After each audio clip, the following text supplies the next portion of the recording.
அண்மை செய்தி. வயநாட்டில் நிலச்சரிவால் பாதிக்கப்பட்ட இடங்களை ராகுல் மற்றும் பிரியங்கா காந்தி நேரில் பார்வையிட்டு வருகின்றனர். அந்த காட்சிகளை பார்த்துக் கொண்டிருக்கிறோம். இதுகுறித்த விரிவான தகவல்களை வழங்குவதற்காக செய்தியாளர் சரவணன் இணைப்பில் இருக்கிறார். அவரிடம் பேசலாம். சரவணன், வணக்கம். விவரங்களை சொல்லலாம். கேரள மாநிலம் வயநாட்டில் நிலச்சரிவில் பாதிக்கப்பட்ட அந்த பகுதிகளை தற்பொழுது ராகுல் காந்தியும் பிரியங்கா காந்தியும் நேரில் வந்து பார்த்து வருகிறார்கள். இது சூரல்மலை என்ற பகுதி, வயநாட்டில் அதிகம் பாதிக்கப்பட்ட பகுதிகளில் ஒன்றான சூரல்மலை பகுதியில் தற்பொழுது அவர் பார்வையிட்டு வருகிறார். அங்கே ஏற்பட்டிருக்கக்கூடிய பாதிப்பையும் அதே போன்று மீட்பு குழுவினரிடமும் குறிப்பாக இந்திய ராணுவத்தினர் அந்த பகுதியில் தொடர்ந்து 2 நாட்களாக தற்காலிக பாலம் அமைக்கக்கூடிய பணியிலே ஈடுபட்டிருக்கிறார்கள். அந்த பகுதியில் சென்று இந்திய ராணுவ அதிகாரிகளிடம் வந்து அவர் பேசி வருகிறார். இந்த பாலம் அமைக்கும் பணி வந்து தற்பொழுது இறுதி கட்டத்தை எட்டியிருக்கக்கூடிய நிலையில இன்னும் வந்து சிறிது நேரத்தில் அந்த பணி முழுமை பெற்ற பிறகு அங்கிருந்து மீட்பு வாகனங்கள் அந்த பாலம் வழியாக முண்டகை பகுதிக்கு செல்லவிருக்கிறது.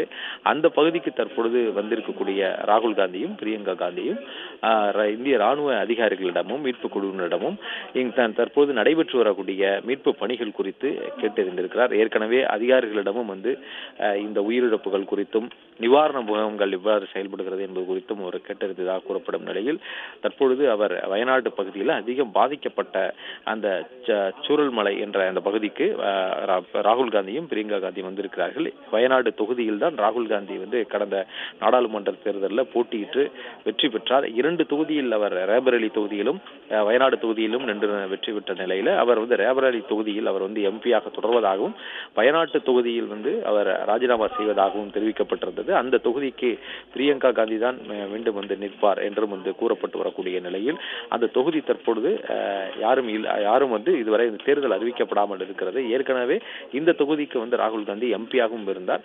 எனவே நேரடியாக வயநாட்டிற்கு அன்று இந்த நிலச்சரிவு ஏற்பட்ட பொழுதே அவர் தனது இரங்கலையும் அதே போன்று தனது ஆதரவையும் வந்து கேரள மாநில அரசுக்கு வந்து தெரிவித்திருந்தார். இந்த நிலையில் அவர் நேரடியாக வந்து ஆய்வு செய்வார் என்று காங்கிரஸ் தலைவர்களும் சுட்டிக்காட்டியிருந்தார்கள். ஆனால் தொடர்ந்து மீட்பு குழு அங்கே வந்து தீவிர மீட்பு பணியில் இருக்கக்கூடிய நிலையில் தற்பொழுது உடனடியாக வந்தால் அங்கே மீட்பு பணிக்கு வந்து பாதிப்பு ஏற்படக்கூடாது என்பதற்காக ஓரிரு நாளில் வருவார் என்று வந்து நேரடியாக வயநாட்டிற்கு வருவார் என்று சொல்லியிருந்தார்கள். அதன்படி தற்பொழுது ராகுல் காந்தியும் பிரியங்கா காந்தியும் நேரடியாக வந்திருக்கிறார்கள். தொடர்ந்து அங்கே மீட்பு பணி நடந்து வரக்கூடிய நிலையிலும் மழையும் பெய்து வருகிறது. இந்த சூழலில் அங்கே வந்திருக்கிறார்கள். அதே போல இந்திய ராணுவத்தினர் அந்த பகுதியில் பாலம் அமைக்கக்கூடிய பணியை மேற்கொண்டு வருகிறார்கள். அங்கே வந்து ஒரு 160க்கும் மேற்பட்ட இராணுவத்தில் இருக்கக்கூடிய அட்வான்ஸ்டு என்ஜினியரிங் டாஸ்க் போர்ஸ் என்ற ஒரு பிரிவினர் இருக்கிறார்கள். இந்த போர்க்கால அடிப்படையில் இது போன்ற பாலங்களை அமைப்பது, கட்டிடங்களை கட்டி எழுப்பது போன்ற பணிகளுக்காக இந்த பொறியாளர்கள் இராணுவத்திலே ஒரு பிரிவினர் செயல்படுகிறார்கள். அந்த குழுவினர் தான் இந்த பாலத்தை வந்து அமைத்திருக்கிறார்கள். இந்த பாலத்தினுடைய பணியும் வந்து இறுதி கட்டத்தில் இருக்கிறது. 90% பணிகள் வந்து நிறைவு பெற்றிருக்கிறது. அங்கே ராணுவத்தினரும் அதிக அளவில் இருக்கிறார்கள். 500க்கும் மேற்பட்ட ராணுவத்தினர் கோழிக்கோடு, கண்ணூர், திருவனந்தபுரம், சென்னை, பெங்களூரு, மைசூர் உள்ளிட்ட பகுதிகளில் இருந்து, இந்த தெற்கு பிராந்திய பகுதிகளில் இருந்து ராணுவ அதிகாரிகளும் ராணுவத்தினரும் வந்து அங்கே வந்திருக்கிறார்கள்.